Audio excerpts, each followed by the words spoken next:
Honorable Member Shri Tapir Gauji. Tapir. Thank you chairman sir. Sir, आपने climate change के ऊपर में बोलने का ये मौका दिया, थैंक यू वेरी मच। इस सदन में मैं 2 दिन से सुन रहा हूँ कि क्लाइमेट चेंज, ग्लोबल वार्मिंग और COP26 में ग्लासगो में मोदी साहब ने, हमारा ऑनरेबल मिनिस्टर भूपेंद्र साहब ने क्या बोला, क्या किया, उससे हम निभाएंगे या ना निभाएंगे ये चर्चा नहीं है।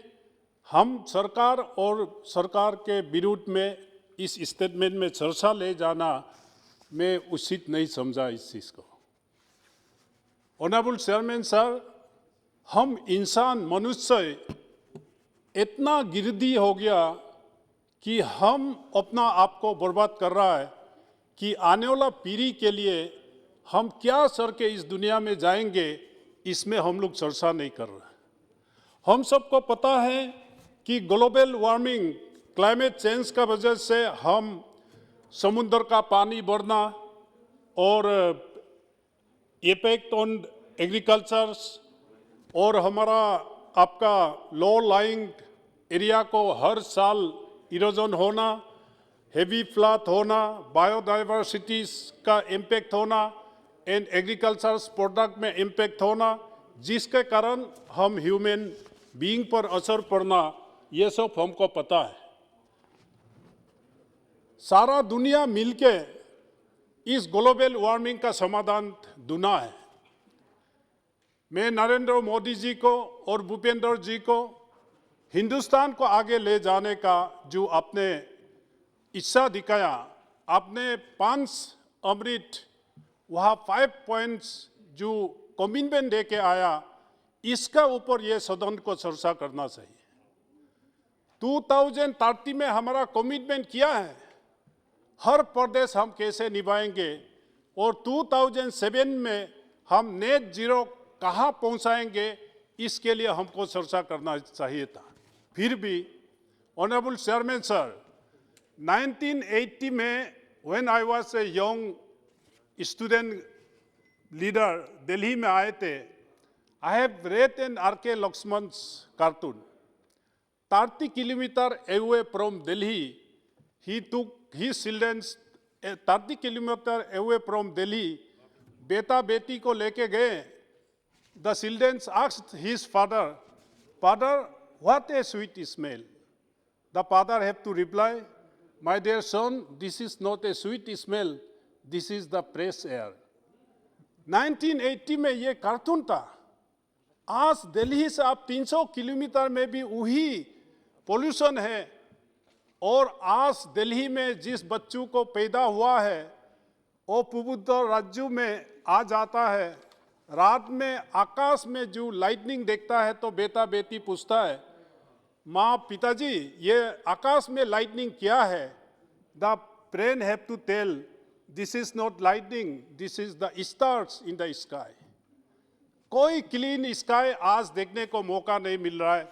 इसलिए ऑनरेबल चेयरमैन सर, मैं मोदी साहब ने COP26 ग्लासगो में जो 5 अमृत जो लक्ष्मण रेखा खींच के आया है, हर मेंबर ऑफ पार्लियामेंट, हर इंडिविजुअल, हर नागरिक, हम इसको निभाने का वादा इस सदन में करना चाहिए।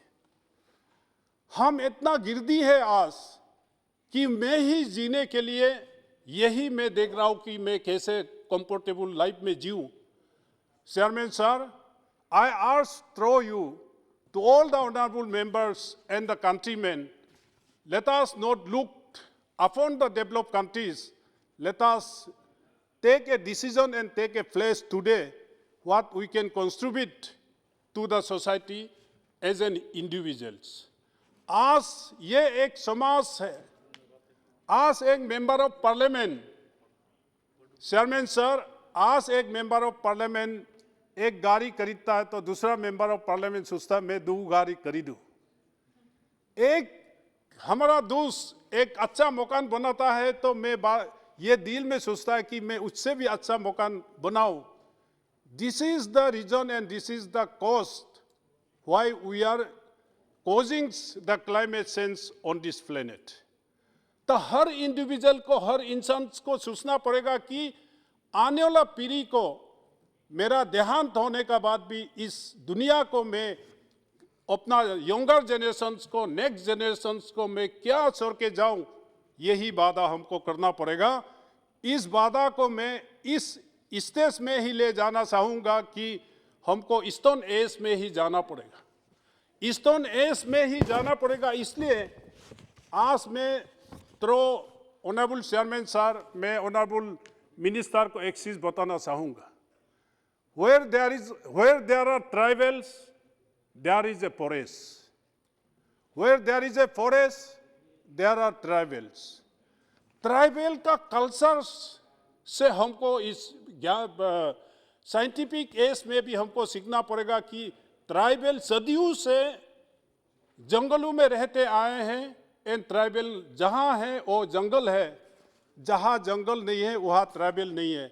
ये स्थिति in the name of development, in the name of commercializing the environment, we have caused the climate change and we have caused the global warming.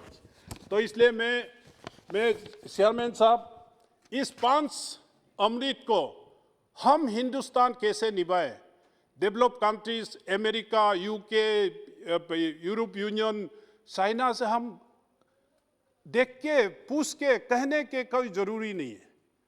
Now we have to start today. What Modi Sahab has drawn the Lakshman Rekha in Glasgow, उसको हम कैसे निभाए। हर प्रदेश irrespective of political parties, her individual irrespective of any caste and creeds, हम इस environment को, मोदी साहब ने एक मंत्र दिया, life living style for environment. इस मंत्रों को हम कैसे निभाएं, यही हमको चर्चा करना चाहिए। और बाकी मैं आपका सामने ये कहना चाहूँगा कि डेवलप कंट्री ने इस दुनिया को इतना जुल्म किया, जिसका वजह से आज developing country and under developed countries are facing the consequence. Environment hazard develop कंट्रियों ने किया, इसको हम कैसे निभाएं। हम आज डेवलपिंग कंट्री है, मोदी साहब ने डेवलप कंट्री को शूल करा कर दिया ग्लासगो में विद दैट 5 मंत्र। ये मंत्रों हिंदुस्तान को निभाना पड़ेगा और हमारा पड़ोसी देशों को भी निभाना पड़ेगा। ये मैं भूपेंद्र साहब के ऊपर मैं इतना विश्वास करता हूँ, because he is an environmentalist. तो मैं ज़्यादा ना कहते हुए चेयरमैन साहब, हम क्या अल्टरनेटिव दे सकते हैं। रिन्यूएबल रिसोर्स, रिन्यूएबल एनर्जी से मैं दुनिया को कैसे ये बचा सकता हूँ। आप ये हमारा अल्टरनेट क्या हो सकता है इस देश से, ताकि दुनिया हमको फॉलो करे। मोदी साहब का फिलोसॉफी और 5 मंत्रों को कैसे, 5 अमृत को कैसे फॉलो करे, इसके लिए मेरा ये बिंदु ये मैं रखना चाहता हूँ। जैसे हम कोल, फॉसिल ऑयल फ्यूल को हम कैसे लिमिट कर सकता है। एक बिंदु है जिसमें pace out and pace down, जिसको मंत्री जी हमको इस सदन को जवाब देते समय इसका क्या है क्या नहीं है वो बताएंगे। लेकिन we have got the resource. हमारा एक वहाँ कहावत है, कस्तूरी एक जानवर है, उसको जिस कस्तूरी के पास वो कस्तूरी है, और नदी पहाड़ पर्वत घूम के ढूंढता है कि ये अच्छा गन चीज जो है कहाँ है, वेरे उसका इस नाभि में, स्टमक में वो कस्तूरी होता है। हिंदुस्तान में क्या कमी है, विंड एनर्जी हम इसमें रिन्यूएबल एनर्जी में ये कर सकता है। आज हमारा पूर्वोत्तर राज्य Arunachal Pradesh 84% is a forest, and central electricity authority का सर्वे रिवर में 59,000 मेगावाट्स हम जनरेट कर सकता है अरुणाचल प्रदेश। जहां सर्वे हुआ, जहां सर्वे नहीं हुआ तो गीगावाट सब निकल जाएंगे। तो हम रिन्यूएबल एनर्जी को हम कैसे डेवलप कर सकता है, इसके लिए हमको सोचना पड़ेगा। ऑनरेबल चेयरमैन साहब, through you, hydro power, ethanol and electricity, हम कैसे आज हाइड्रो पावर से इलेक्ट्रिसिटी पूर्वोत्तर राज्यों से और हमारा अरुणाचल से 59,000 मेगावाट्स डेवलप कर सकता है, तो सारा हिंदुस्तान इलेक्ट्रिसिटी व्हीकल से आराम से चल सकता है। तो इसलिए मैं अपना ये प्रेमचंद साहब भाषण दे रहा था, हमारा सीनियर लीडर कांग्रेस के, क्रिटिसिज्म्स एटीट्यूड में हर ऑनरेबल मेंबर्स हम कहें, इसमें कोई समाधान नहीं है। समाधान हमको ढूंढना पड़ेगा as an superlative human being. Sir, मैं कुछ बिंदु है इसको मैं ये बताना चाहूँगा। और ऑनरेबल मिनिस्टर बहुत intellectual, he have got that experience right from childhood. इस देश के लोगों को हमको सिखाना पड़ेगा। स्कूल कार्यक्रम में एनवायरमेंट प्रोटेक्शंस को हम अप टू यूनिवर्सिटी लेवल तक हर बच्चों को ये जानने देना है कि आने वाला कल हमारा कितना खतरनाक है। If we do not preserve, if we do not protect this environment, पर्यावरण को अगर हम बचाया नहीं जाएगा तो आने वाला पीढ़ी हमारा जिंदगी कैसे होगा। स्कूल करिकुलम से लेके यूनिवर्सिटी तक हमको लेके जाना पड़ेगा। और हिंदुस्तान में ऑनरेबल स्पीकर चेयरमैन साहब, एनजीओस है, सीबीओस है, और अपना इस समाज में जितना काम करने वाला लोगों को एनवायरमेंट प्रोटेक्शंस का हमको सिखाना पड़ेगा। और मैंने कहा कि आदिवासी जहाँ है वहाँ जंगल है, वन है, इससे भी इस कल्चर को हम लोग को डेवलप करना पड़ेगा कि एनवायरमेंट को कैसे प्रोटेक्ट किया जाए। और चेयरमैन साहब, जब आप होते हैं तो मुझे टाइम मिलता है, आज भी मैं ये उम्मीद करता हूँ सर, हमारा कानून को सख्त करना पड़ेगा। We have to give more feeders to our central pollution board and आपका हर प्रदेश में जो स्टेट पोल्यूशन बोर्ड को हम कितना कानून सख्त करके इसको हम निभाना पड़ेगा। नहीं तो हम अपना ये जो लाइफ इजी लाइफ कॉम्पिटिशन्स में इतना एनवायरमेंट इम्पैक्ट करवा रहा है, हम पोल्यूशन कर रहा है, हम समाज ये वन को आज मैं आपको ही पूछना चाहूँगा चेयरमैन साहब, हम लोगों को रामायण में कहानी पढ़ाया गया, राम वनवास गए, राम जिस वनवास में गए उस वन को आज दिखाइए।